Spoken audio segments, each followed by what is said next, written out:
Bismillahirrahmanirrahim. Assalamualaikum warahmatullahi wabarakatuh. Alhamdulillahirabbil alamin. Wassalatu wassalamu ala asyrafil anbiya'i wal mursalin wa ala alihi wa sahbihi ajma'in. Sidang jemaah muslimin dan muslimat yang dirahmati Allah Subhanahu wa taala. Insya-Allah pada kesempatan ini saya akan menyambung rakaman bagi kelas takmil Masjid Kampung Batu Enam Nadak yang menyambung kitab Akhlak Rasulullah sallallahu alaihi wasallam menurut hadis Al-Bukhari dan Muslim. Akhlak Nabi yang ke-23 iaitu perdamaian merupakan antara akhlak Islam. Kita dah baca dahulu bagaimana hubungan Madinah dengan kaum Quraisy, kafir Quraisy yang merupakan laluan perdagangan kaum Quraisy ke negeri Syam. Madinah ni ialah laluan mereka untuk pergi berniaga ke negeri Syam. Yang Madinah telah dikuasai oleh Islam di bawah pimpinan Rasulullah sallallahu alaihi wasallam. Dan dalam perjalanan ni mereka terpaksa melalui Madinah. Dalam keadaan begitu, Rasulullah sallallahu alaihi wasallam tetap menawarkan perdamaian kepada kaum kafir Quraisy, tetapi sikap kafir Quraisy ni berdegil. Sehinggalah tercetusnya peperangan yang pertama, iaitu perang Badar. Jadi pada petang ni ataupun pada kali ini kita akan sambung tentang peperangan Badar. Segala cara dan langkah telah ditempuh oleh Rasulullah sallallahu alaihi wasallam untuk meyakinkan pihak Quraisy agar mahu menerima tawaran damai. Nabi buat macam-macam. Maknanya Nabi nak tawarkan perdamaian, macam-macam Nabi buat supaya kaum kafir Quraisy ini terima perdamaian yang ditawarkan oleh Nabi.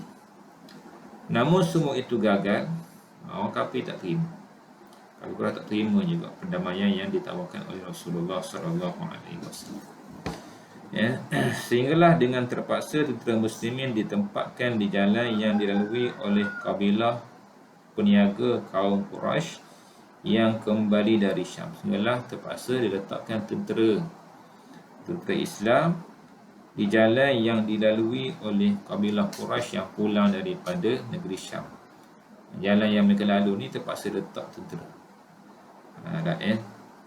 Waktu tu dia kata, bila mana kaum Quraisy mengetahui bahawa tentera Muslim yang diletakkan tengah jalan tu tujuannya ialah untuk menghadang ataupun menghalang kabilah mereka, nak sekat kaum Quraisy ni, bukan nak perang, nak sekat. Tak kita buat apa ni, buat blok itulah. Nak buat blok. Jadi bila mereka tahu ada tentera Islam ni di tengah jalan balik nanti, maka mereka pun mengambil inisiatif untuk mengubah laluan perjalanan. Dia ubah jalan. Tahu ada roadblock depan ni, nanti jalan ni ada roadblock, dia pilih jalan lain. Dia pilih jalan lain. Supaya tak bertemu dengan tentera Islam. Abu Sufyan pun akhirnya berjaya menyelamatkan kabilah dagang mereka dengan melalui pesisir pantai dan bergegas masuk Mekah. Ketua rombongan kaum Quraisy ni ialah Abu Sufyan. Waktu itu dia tak Islam lagi. Dia berjaya mengubah laluan, dia lalu ikut tepi pantai, akhirnya masuk ke Mekah. Selamat masuk ke Mekah. Daripada bertemu dengan tentera Islam yang telah ditugaskan untuk berada di perjalanan laluan pulang kabilah kafir Quraisy yang berniaga di Syam. Meskipun kabilah mereka telah selamat, namun suara-suara jahiliyah yang menyerukan untuk melakukan peperangan dengan kaum muslimin bergema di mana-mana. Walaupun selamat sampai ke Mekah, tapi ada suara-suara yang menghasut, yang menyuruh untuk kena pergi perang lah ni, mengajak untuk berperang dengan tentera Islam, mengajak untuk berperang dengan kaum muslimin. Sebab mereka ni memang lama dah permusuhan tu lama dah. Jadi mungkin mereka mengambil ini sebab untuk yang melancarkan peperangan terhadap orang Islam di Madinah. Walaupun Abu Sufyan sebelum masuk ke Mekah berpendapat untuk memilih tetap tinggal di Mekah dan mengadakan perdamaian. Maknanya pada awalnya Abu Sufyan ni kata tak apalah, kita sampai Mekah dah. Tak apa dah, kita dah selamat sampai di Mekah dan tak perlu dah nak berperang. Namun ia telah mengetahui bahawa ada suara-suara yang menyerukan untuk berperang. Tapi dia dengar di luar sana ada suara-suara daripada kaum Quraisy ni yang nak mengajak, menyeru kepada berperang dengan orang Islam.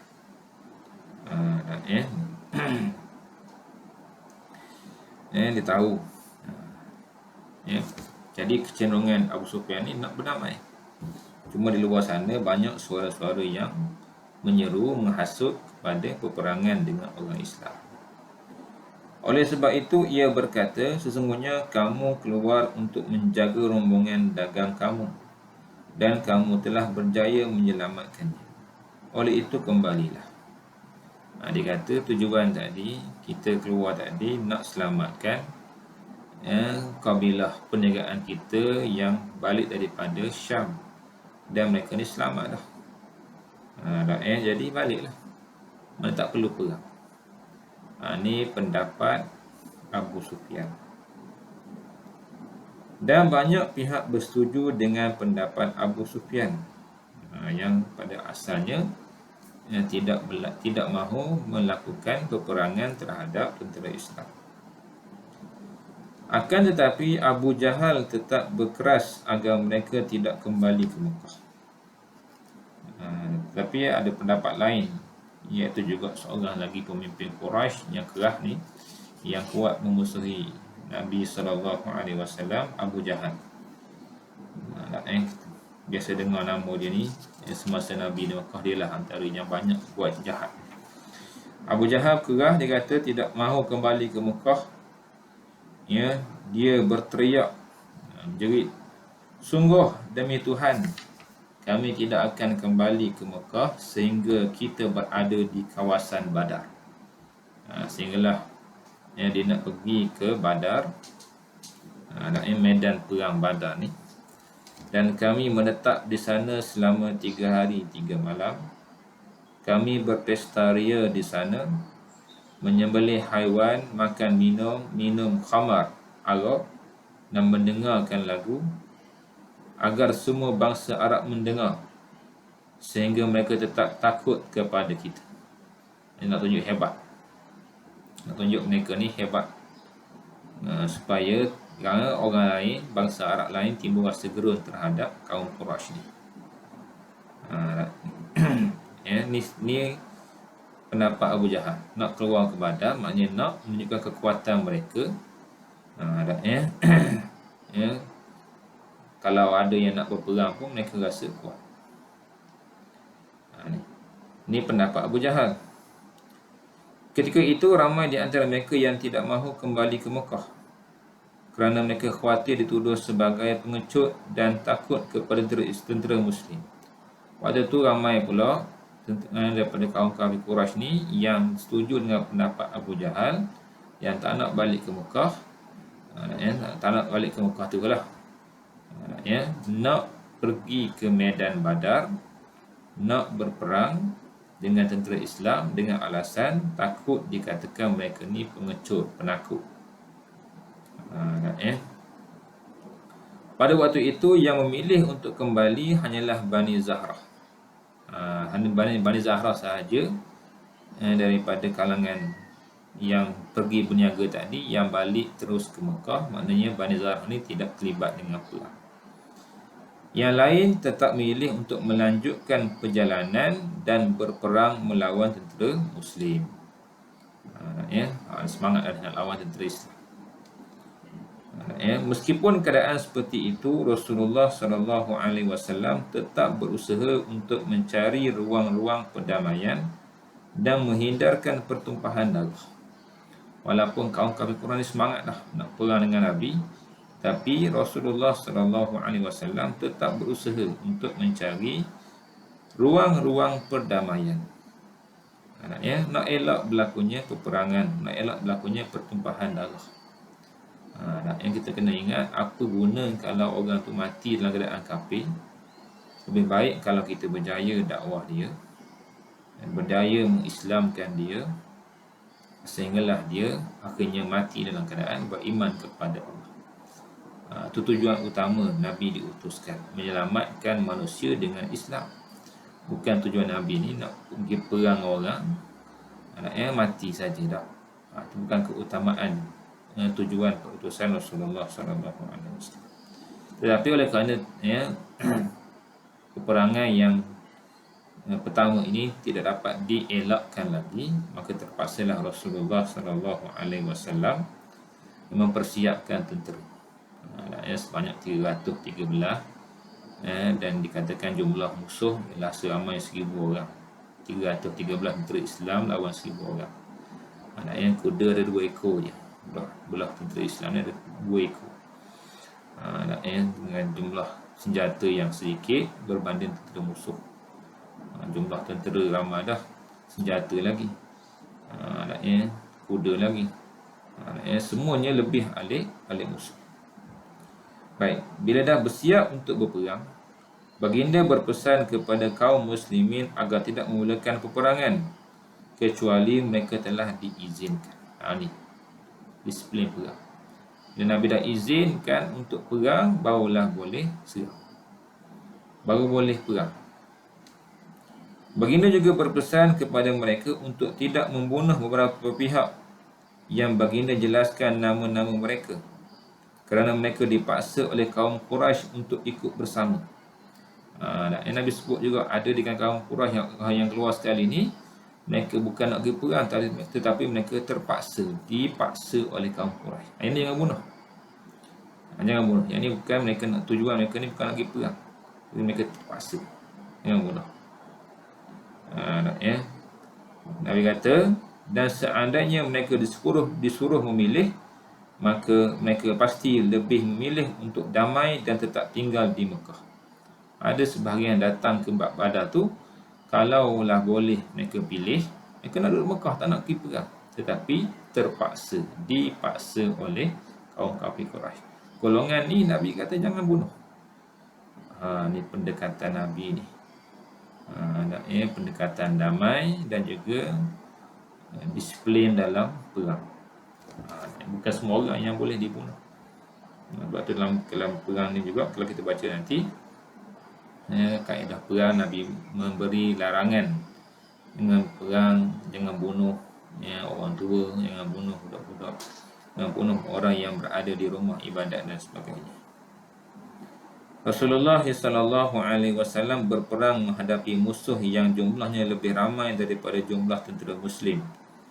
Jumlah tentera Muslim waktu itu sekitar 300 orang, sedangkan jumlah tentera musuh mencapai 2 kali ganda daripada jumlah tentera Muslim, bahkan mungkin lebih. Perang Badar merupakan perang kemenangan yang besar bagi Islam dan kaum muslimin, serta menjadi peringatan bagi pihak kaum kafir. Dalam perang Badar inilah disebut Rasulullah SAW bermunajat kepada Allah Ta'ala, mengangkat tangan kepada Allah. Nabi bermunajat, sekiranya kalau tentera Islam ini mati, tentera Islam ini, maka Allah tidak akan disembah lagi. Sungguh-sungguh Nabi munajat pada Allah. Dan akhirnya dengan asbab munajat doa Nabi tadi, Allah menurunkan tentera-tentera daripada kalangan malaikat.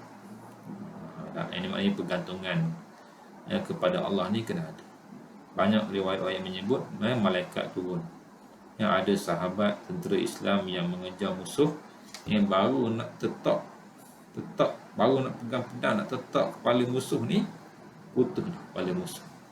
Maknanya telah ditetap oleh tentera malaikat terlebih dahulu. Banyak lagi ada riwayat dan kitab lain, kitab sirah, menyebut peristiwa-peristiwa pelik menunjukkan datangnya, turunnya tentera Allah daripada kalangan malaikat yang membantu tentera Islam dalam perang Badar. Boleh tengok sini dalam perang ni, dalam perang ni sendiri, di sana ada adab dan ruang perdamaian yang menjadi keutamaan yang dipilih oleh Rasulullah sallallahu alaihi wasallam. Ini dalam kisah perang Badar. Baik, kemudian kita masuk sikit perang Uhud, perang yang kedua. Perang Uhud terjadi setahun setelah perang Badar. Perang Badar tahun kedua Hijrah. Perang Uhud tahun ketiga Hijrah. Perang Uhud ni ialah perang balas dendam daripada orang kafir terhadap tentera Islam. Meskipun pada perang Badar Rasulullah sallallahu alaihi wasallam meraih kemenangan, namun baginda tetap lebih memilih jalan damai dengan kaum kafir Quraisy. Akan tetapi iktikad baik tersebut justru dimanfaatkan oleh kaum kafir Quraisy untuk melakukan penyerangan ke kota Madinah dengan mengirimkan tentera dengan jumlah yang besar. Walaupun Nabi cuba berdamai, tapi kafir Quraisy ni lagi tak puas hati, lagi nak balas dendam, mereka hantar tentera. Hal ini dilakukan sebagai membalas dendam dan membuat perhitungan dengan kaum muslimin. Bila dah tahu tentera musuh nak datang ke Madinah ni, Nabi buat mesyuarat. Adakah kita nak bertahan di Madinah ataupun kita keluar ke Uhud, keluar daripada Madinah, daripada kota Madinah. Ada sahabat yang terlepas nak pergi perang Badar itu, mereka semangat hendaknya kita keluar daripada kota Madinah, kita bertempur berlawan di luar Madinah. Nabi minta pendapat. Maknanya Nabi memberikan peluang orang lain, sahabat-sahabat untuk memberikan pendapat. Ini konsep mesyuarat yang diamalkan oleh Rasulullah. Pada diri Nabi sendiri, pada asalnya Nabi setuju nak bertahan, bertunggu musuh datang ke Madinah. Tapi ada sahabat-sahabat yang semangat ni kerana tak terlepas pergi perang Badar itu, mereka nak keluar bertempur di luar Madinah. Lalu Nabi memilih untuk kita keluar bertempur di luar Madinah. Kemudian sahabat-sahabat tadi yang mencadang nak keluar berlawan di luar Madinah tu rasa macam menyesal, seolah-olah usaha mereka ni tak kena dengan apa yang dikehendaki oleh Rasulullah. Tetapi oleh kerana Rasulullah telah bersiap, telah mengarahkan untuk persiapan, dan Nabi telah pakai, kita kata pakai baju besi, Nabi kata tidak layak bagi seorang Nabi yang telah memakai baju besi untuk mencabutnya, menanggalkan semuanya. Maksudnya bila dah siap, keluar. Itu kisah dia. Rasulullah sallallahu alaihi wasallam juga tidak mempunyai pilihan lain kecuali mesti mempersiapkan diri untuk membela diri, melindungi Madinah dan melindungi dakwah baginda. Pada awal pertempuran, kaum muslimin mampu menentang tentera musuh, akan tetapi oleh kerana tentera pemanah tidak mengendahkan pesan pimpinan mereka, maka peperangan berakhir dengan kekalahan di pihak kaum muslimin yang memang telah ditakdirkan oleh Allah Subhanahu wa taala. Akhirnya tentera Islam kita kata kalah lah. Antara punca utama dia ialah sikap tidak patuh kepada arahan Rasulullah daripada kalangan tentera pemanah. Akhirnya Khalid Al-Walid memimpin semula tentera Quraisy menyerang tentera Islam. Akhirnya tentera Islam yang pada awalnya telah berjaya mengalahkan musuh, akhirnya kalah balik, bertempiran lari, sehingga Rasulullah sallallahu alaihi wasallam sendiri luka dan terpaksa berundur. Nabi tak inilah teman Nabi luka. Dalam perang Uhud ni juga berlakunya penyelewengan ataupun pengkhianatan daripada kaum munafik yang pada asalnya 1000 orang tentera Islam termasuk kaum munafik. Akhirnya bila nak pergi tu 300 tentera orang munafik ni tarik diri. Akhirnya 700 tentera Islam melawan dengan 3000 orang kafir Quraisy. Ini kisah perang. Jadi cukup dulu untuk setakat ni, untuk kita ambil dua kisah dahulu, peperangan Badar juga peperangan Uhud. InsyaAllah dalam rakaman yang berikutnya, kuliah yang berikutnya, kita akan sambung perang Khandaq kalau sempat, bagaimana kisah perjanjian Hudaybiyah. Ini menarik, perjanjian Hudaybiyah ni menarik. Pendekatan damai yang diambil oleh Rasulullah sallallahu alaihi wasallam dalam keadaan peperangan dan juga perjanjian yang dimeterai terhadap kaum kafir Quraisy. Wallahu a'lam. Assalamualaikum warahmatullahi wabarakatuh.